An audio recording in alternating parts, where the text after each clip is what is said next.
장윤미 전 민주당 대변인, 송영훈 전 국민의힘 대변인, 그리고 차호 개혁신당 대변인 모셨습니다. 어서 오십시오. 네, 안녕하세요. 아니 어쩌다 보니까 저희가 전현직 대변인 세 분을 모시게 됐어요. 그래서 저도 보니까 전전 그리고 가장 실세 현 가장 실세. 아니 가장 실세. 원래 이제 두 분은 사실 채널에 많이 나오시고 네. 저랑도 방송을 몇 번 하셨으니까 낯이 익은데 우리 차호 대변인 처음이시죠? 네, 처음이에요. 여기 네. 뭐 다른 분들 마이크를 모시고 가까이 모시고 온 네. 적은 있는데 제가 직접 출연하는 건 오늘이 처음입니다. 아 채널에 여기 어떠십니까? 딱 정식시간 오신 소감 짧게. 너무 가까워요. 가까워요? 저랑 같은 순간에 너무 가까워요. 너무 가까워. 그만큼 가까워야 되니까. 가까워서 토크가 잘 되니까 저희가 또 이렇게 네. 해봤는데 뭐 한번 뭐 세트를 좀 더 구비해 보면 나중에 겨울에는 좋을 것 개선을 같습니다. 해볼게요. 네. 네. 알겠습니다. 바로 현안으로 한번 들어가 보도록 하죠. 자, 세 분의 논평 한번 기대해 보면서 자 처음 이제 얘기를 해볼 거는 이재명 대통령의 국정 지지율이 취임 후 처음으로 30%대 후반을 기록했다라는 이제 여론조사 결과가 하나가 나왔습니다. 이게 최근에 송 대변인, 네. 유시민 작가가 아니 이러다 3자 곧 나온다 예견했는데 그 곧이 이렇게 가까울 줄이야. 어떻게 보셨습니까? 역시 유시민 선수 안 죽었구나. 안 죽었다. 라는 생각을 했고 예. 이 대통령 지지율에도요 물리 3법칙이 적용됩니다. 어. 작용 반작용의 법칙, 네. 만율력의 법칙, 예. 관성의 법칙 어. 이런 게 적용이 돼요. 만율력의 법칙은 물체를 위로 던져도 결국에는 아래로 떨어지잖아요. 예. 대통령 지지율도 마찬가지입니다. 아무리 위로 던져도 결국에는 밑으로 내려오는 걸 피할 수 없습니다. 네. 그리고 관성의 법칙은 움직이려는 물체는 계속 움직이려는 속성이 있잖아요. 예. 대통령 지지율도 한 번 빠지기 시작하면 예. 계속 빠지게 되어 있습니다. 더 떨어질 수 있다 이 얘기예요? 굉장히 큰 힘이 작용해야지만 예. 움직이려는 물체를 떨어질 때 멈출 수가 있는데 네. 지금 이재명 대통령이 그런 힘을 어디서 가져올 것인가? 안에서 그런 힘을 만들어내기가 불가능할 것이다. 특히나 지금 부동산 문제는 꼴대로 꼬여 있잖아요. 예. 이 부분이 지지율 하락에 굉장히 큰 영향을 미치고 있는데 이재명 정부가 근본적으로 부동산 관을 바꿀 생각이 없기 때문에 예. 저는 이 지지율이 앞으로 계속 하락할 거라고 봅니다. 대변인 어떻게 보십니까?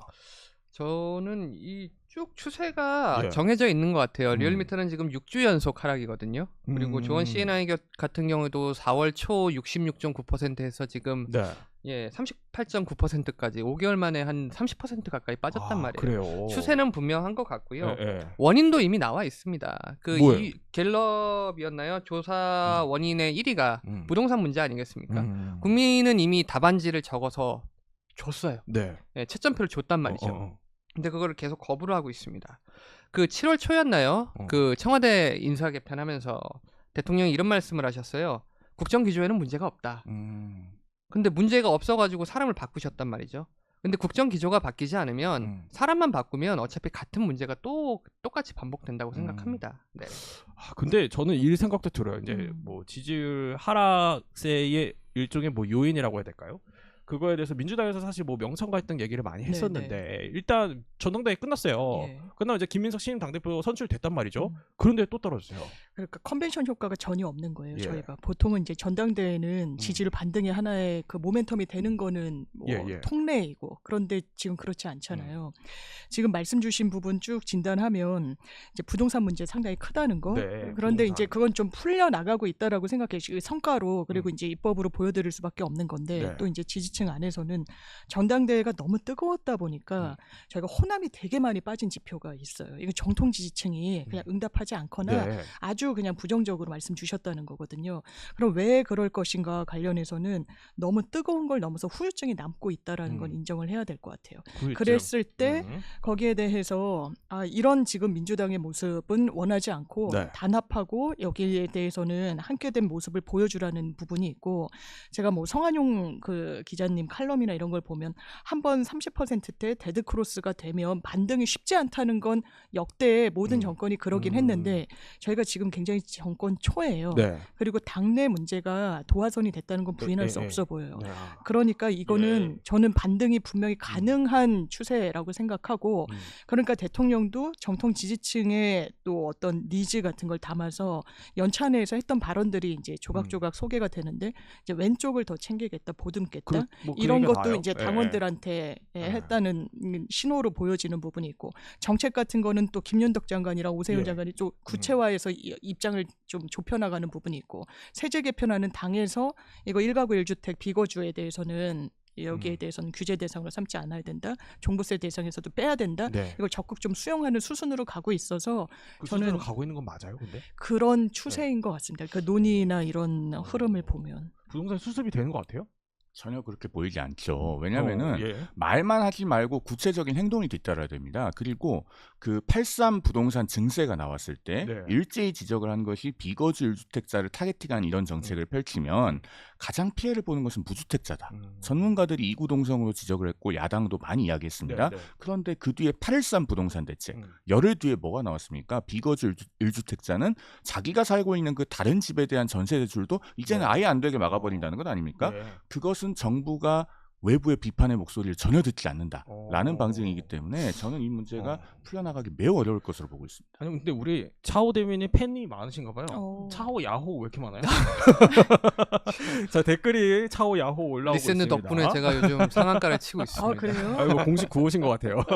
그런데 이제 아니 부동산 얘기를 하시는 게 사실 저는 근데 그 생각은 들어요. 이제 비거주 1주택자에 대한 뭐 차등을 이걸 철회하더라도 네. 어쨌든 그거는 사실 원복인 거잖아요.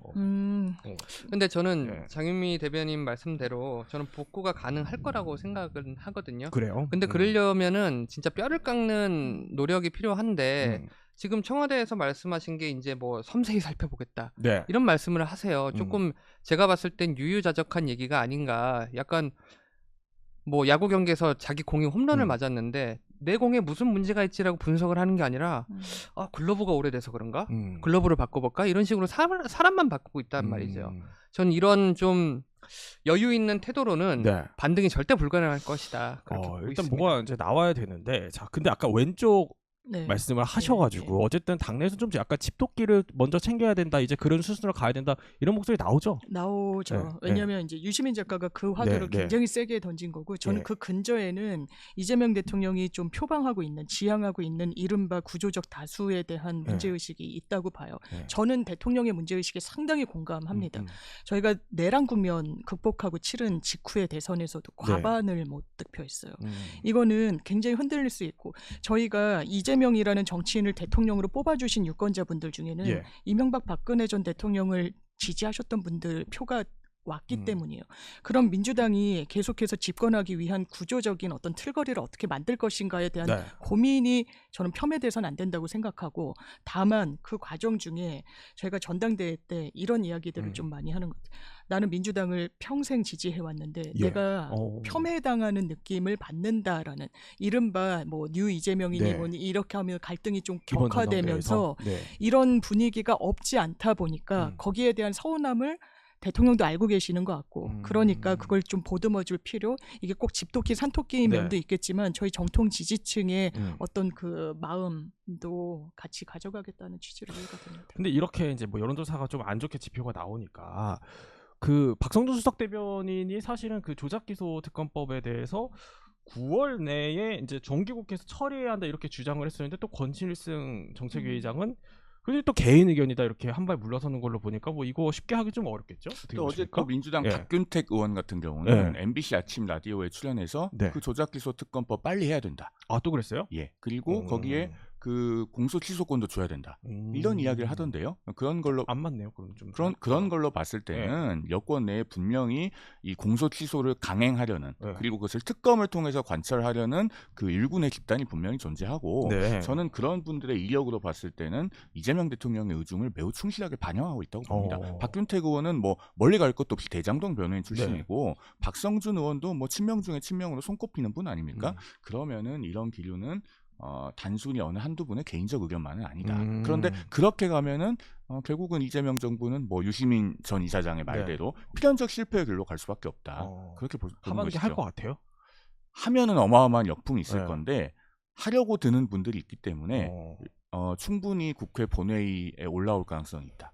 일단 여기까지 보고 있습니다. 어때요? 저는 분명히 할 것 같고 저는 그 진짜요? 부분에서 네. 그 부분에서 민주당의 좀 거센 약간 붕단까지 가는 심각한 내부에서? 갈등이 생길 것 같아요. 첫 번째 요소는 저는 그 보안수사권 폐지라고 생각을 하거든요. 예. 거기에서 이제 김민석 이제 신임 당 대표는 이거를 좀 수정하고자 하는 의지가 있는 것 같아요. 그 전에 총리 시절에도 그런 발언을 했었고 이제 두 번째가 이제 공소 취소란 말이죠.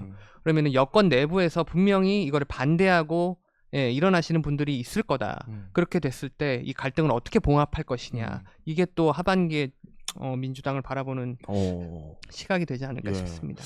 우리 취재 잘하시는 장영민 대변인 어떻습니까? 연대합니까? 그러니까 정치적으로 접근하면 시기를 조율하고 언제 하는 게 가장 유리할지 조율할 거잖아요. 근데 그렇게 접근할 사안이 아니에요. 이를테면 이거는 검찰이 하는 거고 만약에 특검법에 담기면 특검이 하게 되는 거고 그리고 지금도 이게 문제가 있으면 대통령이 아마 관련한 질문도 기자회견에서 받으셨을 거예요. 그때 문제가 있으면 뭐 공소취소는 그 주체가 뭐 하는 거고 없으면 안 하는 거다. 이게 저희 입장이라고 봐도 무방할 것 같고, 그러니까 그 상황을 봐야 될 것 같아요. 뭐 이를테면 뭐 노웅래 전 의원 뭐 판결도 나오기도 했고, 그 연장선에서 검찰 내에서 들여다보고 있는 여러 사건들이 있잖아요. 거기에 대해서 대단히 무리하다, 뭐 어떤 조작 기소에 혐의가 있다라고 한다면 그게 또 조작 기소 특검법이 발의되고 통과되는 그 도화선이 되지. 이걸 어떻게 저희가 자체 동력으로 할 수 있겠습니까? 아니 근데 그 노웅래 의원의 2심 나오고 대통령이 글 올렸잖아요. 그거 가지고 이제 한동훈은 뭐 공소취소 빌드업이라고까지 했는데 뭐 그건 아니란 얘기예요? 저는 그 공소취소 빌드업이란 건 그냥 정치인의 언사라고 생각하고요. 기본적으로 그런 거예요.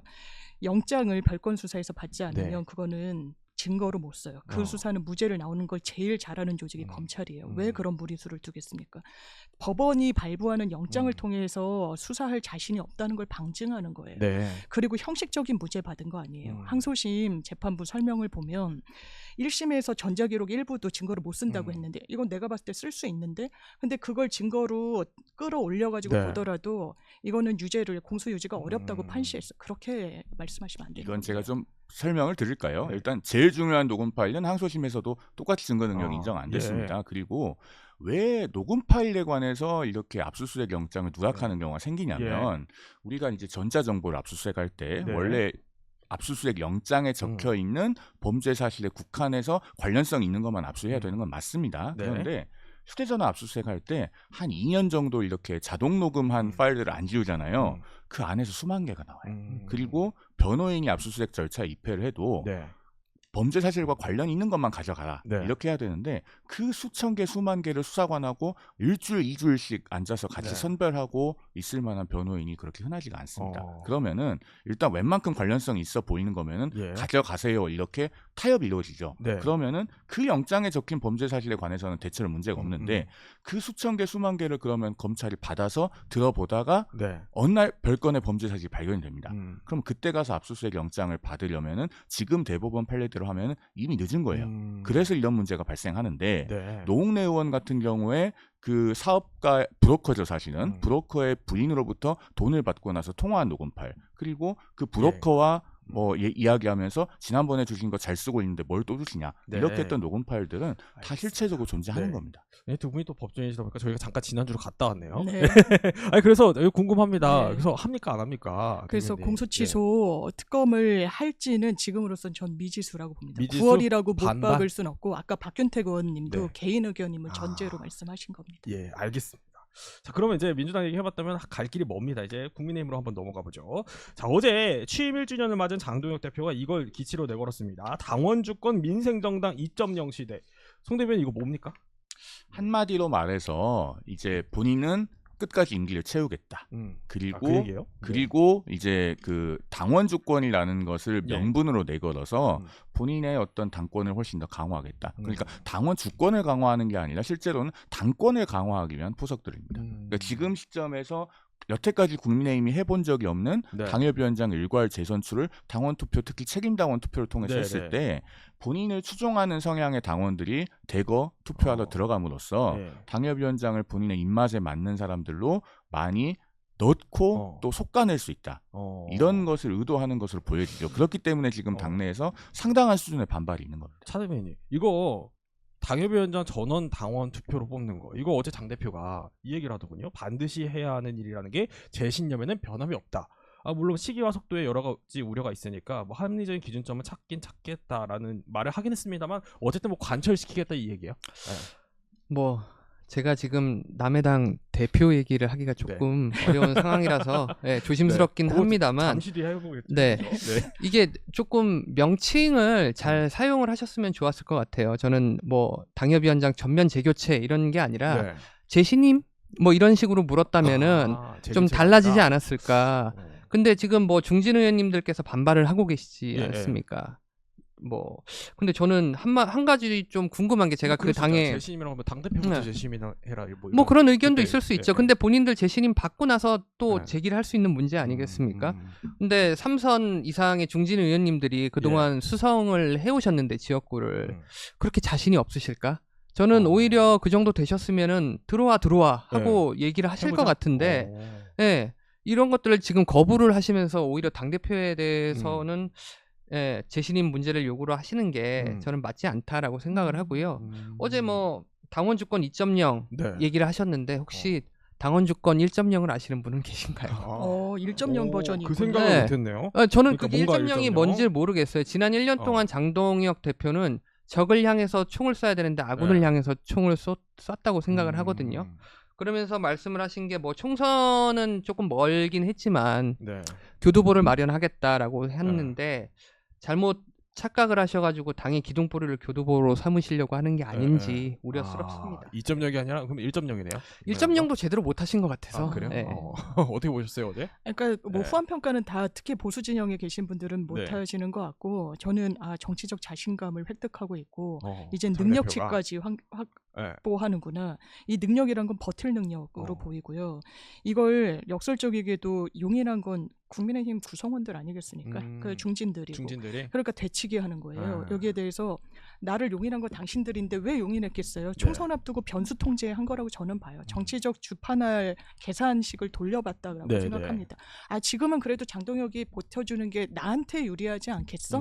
뭐 이런 결론으로 지금 이러지도 저러지도 못하는 상황에 처했는데 그걸 역으로 이용하는 거예요. 장동혁 대표가 이것 봐라. 그럼 나보고 물러나라고? 당신들부터 물러나.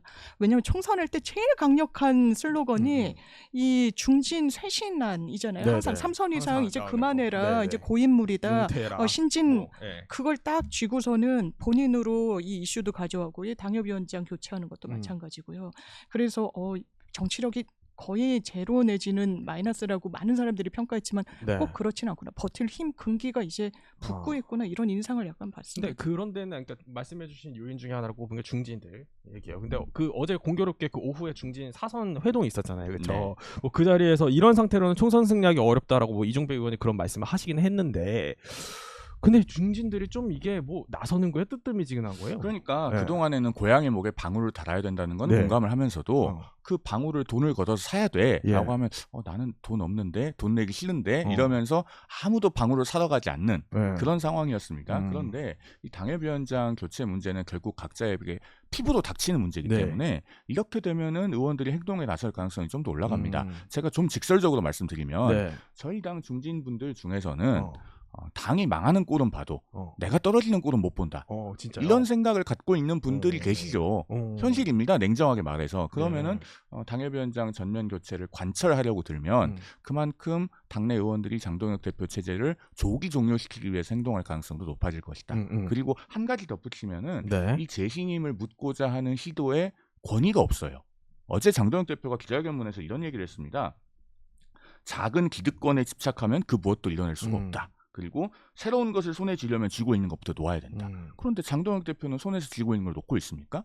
본인이 전국선거 패배했는데 네. 당대표 자리에 그냥 눌러 앉아 있는 거잖아요. 그렇기 때문에 이런 시도가 정치적으로도 탄력을 받기가 굉장히 어렵죠. 네. 근데 어제 하나 더 얘기해 보면 안철수 의원이 그 김기현 의원이 했던 발언을 두고서는 엄청 이제 또 직격을 또 하더군요. 그러면서 국민 중심으로 가야 한다는 말씀이 뭐 마음 깊이 와닿는다. 이 김 의원이 이런 발언을 한 거를 두고 한동훈 의원도 여기에 대해서 맞장구를 쳤다라고 하면서 이 누군가의 복당을 위해 아랫목을 따뜻히 데워놓는 그 김 의원의 저 모습에 당원들이 피눈물 흘리지 않겠다. 안철수 의원이 또 왜 이러시죠?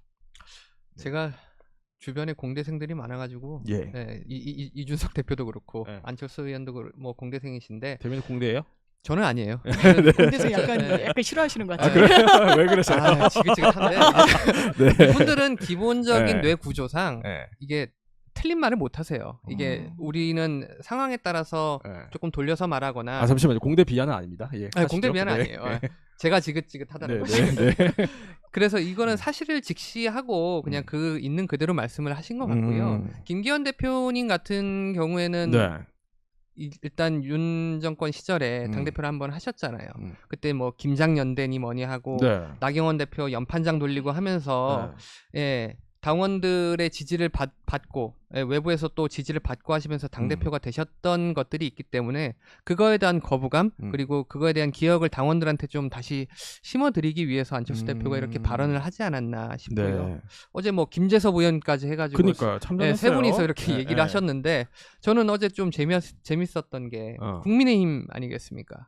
근데 국민의힘 안에서 논쟁이 벌어지는데 국민은 없고 당원밖에 없더라고요. 그러니까 정치권에서 저희가 우스갯소리로 그런 얘기 하잖아요. 네. 국민의힘에는 국민이 없고 민주당에는 민주주의가 없고 그렇죠. 뭐 정의당엔 정의가 없고 개혁신당에. 개혁신당엔 당대표가 없고 뭐. 아. 개혁신당만 은근히 제일 좋은 걸 하시네. 들어보니까 제일 낫네. 네. 네, 그런 것 같아서 좀 예전의 기억들이 새록새록 예. 다시금 올라오는 것 같아서 아. 안타깝습니다. 네. 어제 안철수 현 행보 어떻게 보십니까? 아 그러니까 확실히 마음을 굳히셨구나. 어. 이거 아, 보였어요? 왜냐하면 네. 김기현 의원도 그러니까 직격 당할 만하시죠. 본인은 당원 100%로 룰 무리하게 바꿔가지고 전당대회에서 전당대회 당대표 때? 됐으면서 예. 지금 당협위원장 교체에 당원 중심주의로 가겠다고 하니까 네. 하지마 국민 중심으로 가야지라고 하니까 또 뭔 소리야 너가 했던 게 그렇긴 당원 한데, 근데 안철수 의원의 과거 발언도 김재섭 의원이 막 이게 파묘 형식으로 하던데 본인도 전당대회 치를 때는 당신 민심 중에 민심을 더 끌어와야 된다라고 네, 얘기했던 과거가 있는데 어. 이제 그럼에도 불구하고 이런 본인의 과거를 번복하면서까지 하는 데는 네. 이유가 있는 거죠. 그러니까 당권과 어떤 당의 중심축 본인 역할을 정확하게 하겠다. 그러려면 지금 네, 국민의힘 지형상 네. 아주 강성 극우라고 되는 그 당원들의 마음을 안 잡을 도리가 없다. 이렇게 판단하는 근데 것 같아요. 저는 이 안 의원 발언 보면서, 그러니까 물론 이제 그 김기현 의원의 이제 과거 이제 본인도 전당대회 때 뭐 당원 중심으로 그렇게 되지 않았냐, 뭐 이 얘기를 꺼내든 취지는 이해를 하겠습니다만. 아니 그 취지도 저는 이해를 못 하겠어요. 그래요? 네. 어쨌든 거기에 한동훈 의원도 이제 같이 이제 묶어가지고 막 복당 얘기도 하고 막 약간 이러니까. 그거는 한동훈 의원을 끼워 넣어야 기사가 나기 때문입니다. 그리고 안철수 의원이 그래요? 저는 김기현 의원의 말을 반박할 수 있는 그런 계제가 되는지 이해를 못 하겠어요. 뭐 왜냐면 그렇게 아니 그러니까요. 얘기했죠. 본인이 2022년 10월에 하셨던 말씀이 너무나 구체적이에요. 뭐라고 얘기했냐면 네. 민심 반영 비율을 낮추는 것은 중도층과 멀어지는 자충수다. 그리고 100% 당원 투표 주장도 있는데 그런 네. 논리라면 대의원만 투표해도 되고 더 줄인다면 국회의원만 투표해도 된다. 이 정도까지 얘기를 하셨고 예. 2025년 7월에는 그 윤희숙 여의도 연구원장 만나가지고 국민 100%를 뽑아야 된다는 의견을 네. 공감하기도 했습니다. 그러면은 이런 분께서 지금 국민의 참여를 늘려야 된다라고 하는 주장에 대해서 왜 반박을 하시죠? 환영을 해야지 맞죠. 그러니까 저는 한마디로 이렇게 말씀드리고 싶습니다. 안철수 의원님 돌아오십시오. 돌아오십시오. 네, 알겠습니다. 또 약간 부들부들 하시는 것 같아요. 자, 그럼 개혁신당 얘기를 한번 넘어가 볼게요. 이준석 대표는 왜 그만둔 겁니까? 제가 뭐 예. 사실 입당한 지 2달밖에 되지도 않았고 예. 예, 그런 상황에서 대표의 뭐 어떤 얘기나 당의 조직적인 얘기를 드리기가 좀 조심스럽긴 네, 네. 한데 제가 생각하기에는 당의 신선함 그리고 동력 이런 것들이 많이 빛을 발하고 있다라고 생각을 한 것 같아요. 특히나 이 개혁신당 안에서 지방선거를 치르면서 또 실패를 맛봤고 네. 그 과정에서 정의한 사태가 터지면서 기존에 이준석 대표가 동탄에서 어렵게 승리하고 예. 이주영 천하람 의원이 비례대표 선택을 받아서 예. 처음 개혁신당이 보여줬던 에너지틱하고 네. 새로운 희망을 보여줬던 것들이 많이 퇴색됐다라고 생각을 한 것 같고요. 제가 그냥 국민의 한 사람 그리고 이준석 대표를 지지하는 한 사람으로 이준석 대표를 보면 이준석 대표는 어떨 때 보면은 당대표라는 직 자체가 네. 조금 본인한테는 방해 요소가 될 때도 있는 것 같아요. 약간 뭐 아시는지 모르겠지만 드래곤볼에서 보면 손오공이 납조끼 입고 네, 수련을 네. 하지 않습니까? 그런 것처럼 당대표라는 직무가 있기 때문에 움직임도 좀 제한적일 수밖에 없고요. 발언도 예전처럼 사이다처럼 못하는 네. 그런 것들도 있기 때문에 이제는 좀 스스로 네. 알을 깨고 나왔으니까 플레이어로 뛰면서 새로운 또 개혁의 빛을 보여주기를 기대합니다. 해보겠습니다. 제가 언론 이제 쭉 다 보니까 이제 기사 나온 거 보니까 크게 세 가지예요. 사퇴한 이유가 압축되는 게 첫 번째 당 사람들이 말을 안 들어서, 두 번째 천하람 원내대표랑 싸워서 이견이 있어서, 세 번째 본인이 번아웃이어서. 그 우선순위로 보면 어떻습니까? 직감하시게. 저는 이준석 대표 기자회견에 다 담겨 있다고 생각하는 게 네. 본인이 하려고 했던 것들을 설득하지 못했다라고 말씀을 하셨잖아요. 그게 아무래도 당원들 간에 그리고 그 당 안의 조직 가운데 이제 본인의 뜻과 본인이 관철하려고 했던 것들이 설득이 되지 않아서 그런 네. 거라고 보니까 뭐 굳이 따지자면 1번에 가깝지 않을까. 예. 1번. 네. 어떻게 보십니까? 어제 이준석 대표의 그 기자회견. 그러니까 이 기사가 나오기 전에 네. 좀 약간 뭐 좀 정보도 있고 뭐 이런 분들 아니 이준석이 천하람이랑 싸웠다면서 뭐 이런 그래요? 얘기를 하시는 네. 거예요. 네. 그래서 모르겠는데요.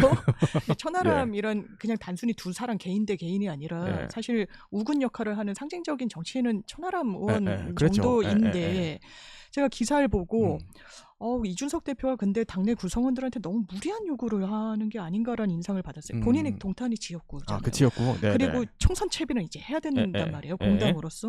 이기는 전략을 짜는데 이제 본인의 대단히 전략가라고 생각하고 그걸 전 유효했다고 생각해요. 여러 선거 국면에서 본인 선거도 전당대회 때 마찬가지고 동탄도 세대포 이론 어쨌든 결과를 냈으니까. 네.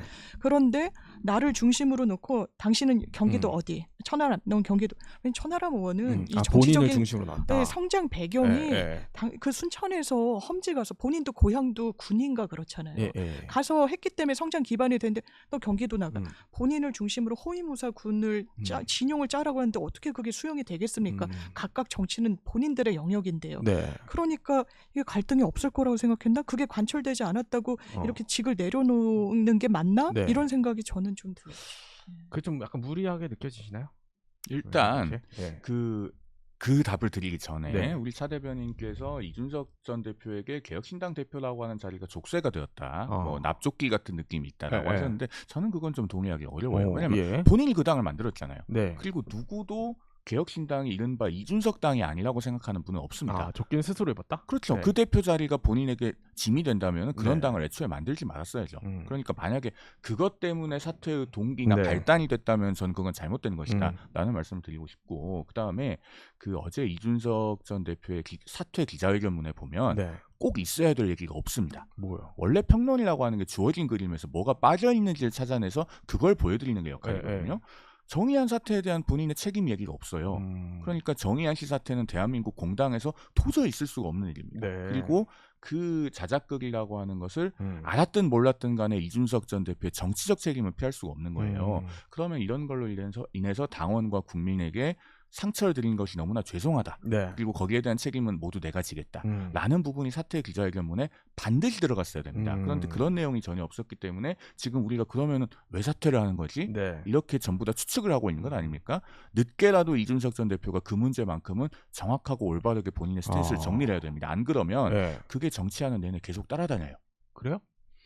뭐 이준석 당이라고 생각하신다는 말씀에 저도 일감 동의하는 바는 있긴 한데 다들 조금 오해를 하고 계신 게 이준석 대표가 이제 대외적으로 보여지는 이미지 자체가 조금 강성의 이미지가 있다 보니까 막 말을 안 들어서 뭐 천하람 의원이나 이주영 의원님이 여기 나가라고 했는데 말을 안 들어서 화가 나서 뭐 당대표를 던졌다 이런 게 아니라요. 이준석 대표는 그렇게 선택을 하면은 그 사람들이 선택을 한 이유가 있을 거라고 생각을 하고 그거에 대해서 존중을 하기 때문에 그 부분은 아닌 것 같고요.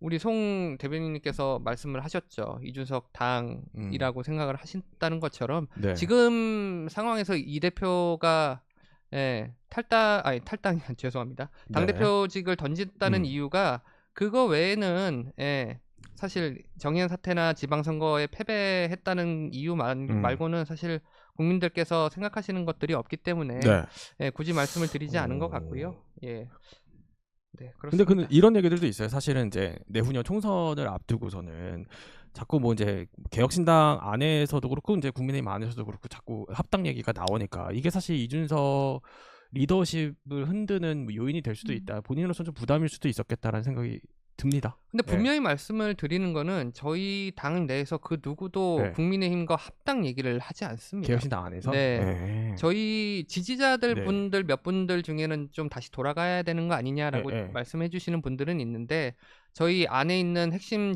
뭐 당 지도부들이나 당직자들은 그런 생각을 하지 않고 네. 있고요. 저희가 스스로 일단 자립을 하는 게 먼저고 저희의 존재 이유 가치를 국민들에게 증명을 하는 게 저희의 역할이 먼저지 지금 당장은 뭐 합당 총선 이런 것보다는 저희의 아젠다를 제시를 드리는 게 저희의 급선무라고 생각합니다. 국민의힘으로서 상황이 녹록지는 않아요, 그렇죠? 합당 말인가요? 네. 개혁신당과 네. 지금 현재 장동혁 대표 체제도 명확하게 정리가 되지 않고 네. 있는데 한동훈 의원 문제가 정리가 되고. 그 이상의 어떤 다른 네. 것을 지금 얹을 만한 상황이 안 되죠. 예. 저는 그렇게 생각합니다. 알겠습니다. 국민의 연찬회로 한번 넘어가 보겠습니다. 오늘부터 이제 연찬회가 또 열립니다. 잠시 뒤 오후에 있을 공개 세션에서는 박근혜 전 대통령이 참석해서 20분간 공개로 강연을 하신다고 하네요. 무슨 얘기 할까요? 오늘 저에게 어려운 질문이 참 많이 돌아오네요. 그런데 일단 저는 박근혜 전 대통령께서 안 네. 오셨으면 했어요.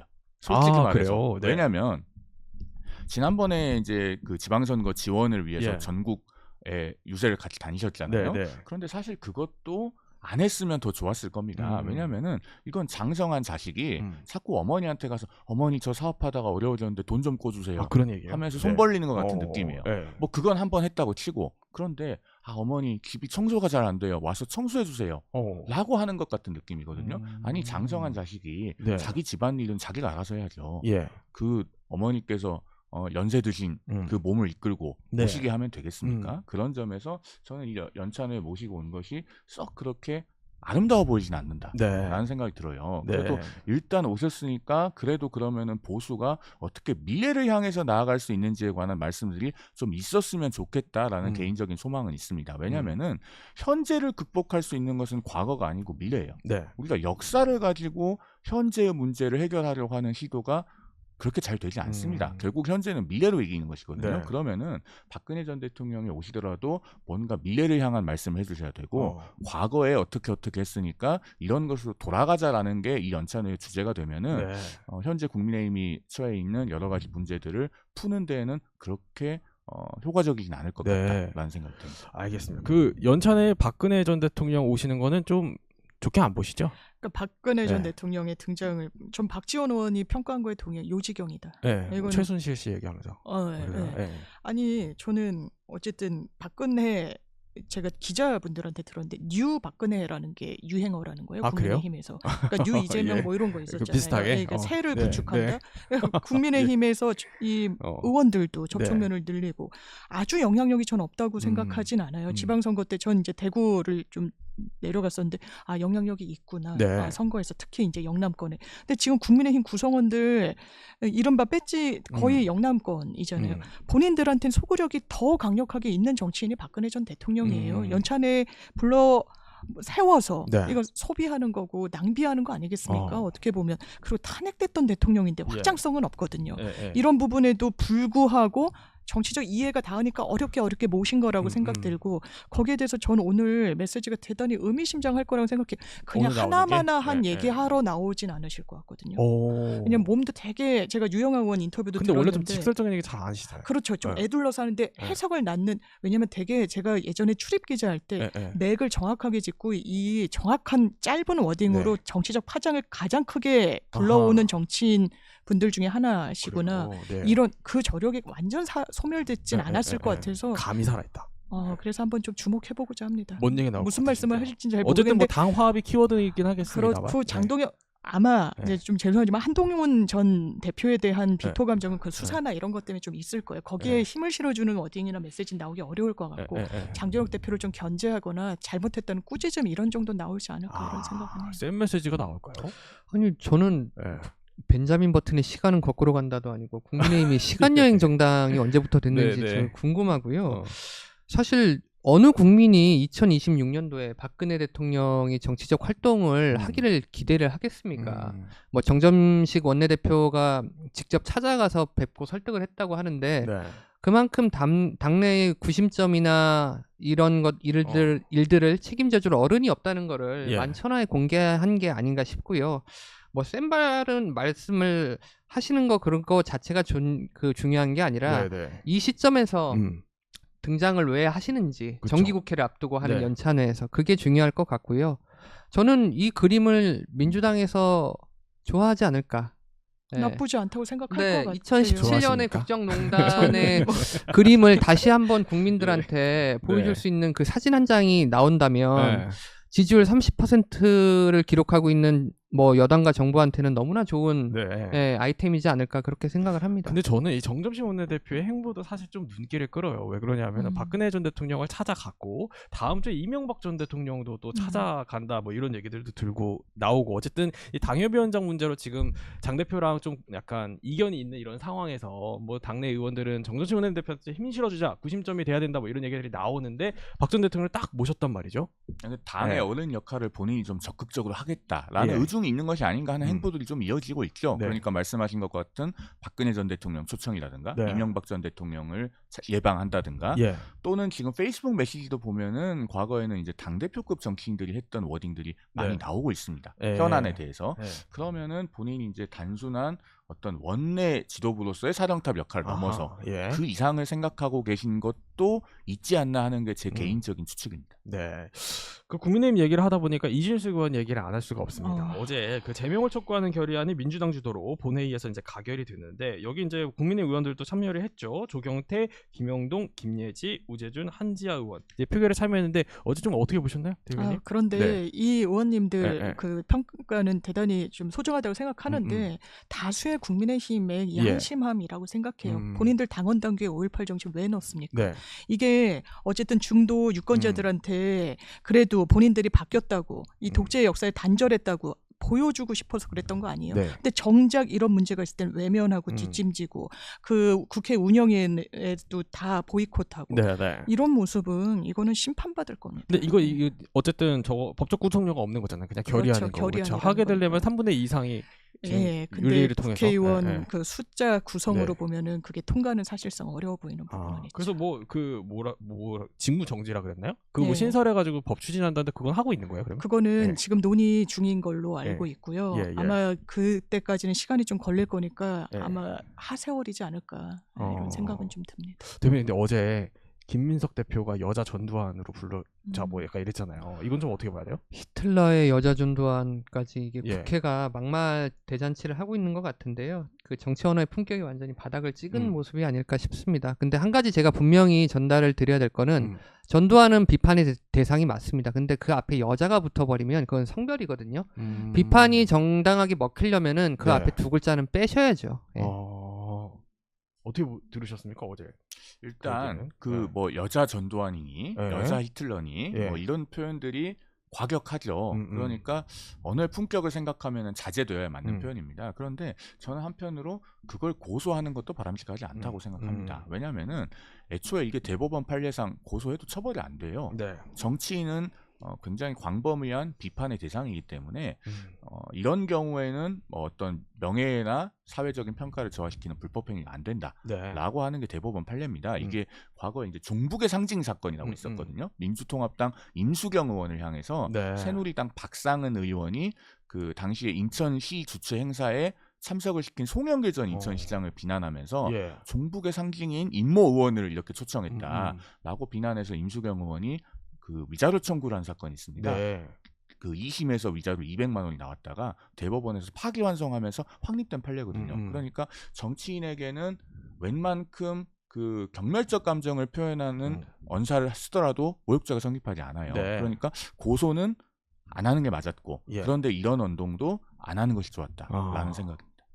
아마 맥락이 있는 것 같은데요. 예. 이 여자 히틀러, 여자 그 전두환이라고 했는데 이 전두환이라고 지칭한 건 딱 빼고 모욕이라고 본인이 느낀 사안에 대해서는 히틀러라고만 특정을 해서 뭐 그런 취지로 하니까 하신 그래 거- 전두환이라는 그렇죠. 호칭은 본인한테 그러면 이게 멸칭이 아닌가 보지? 라고 하면서 이제 그렇게 불러드려야 되는 거 아니겠느냐 이렇게 맥락이 있는 것 같아요. 알겠습니다. 그 개혁신당 아까 제가 먼저 여쭤본 게 있어가지고 그럼 이제 어떻게 되는 거예요, 개혁신당은? 일단 뭐 당원 당규에 저희가 비대위는 없습니다. 근데 예.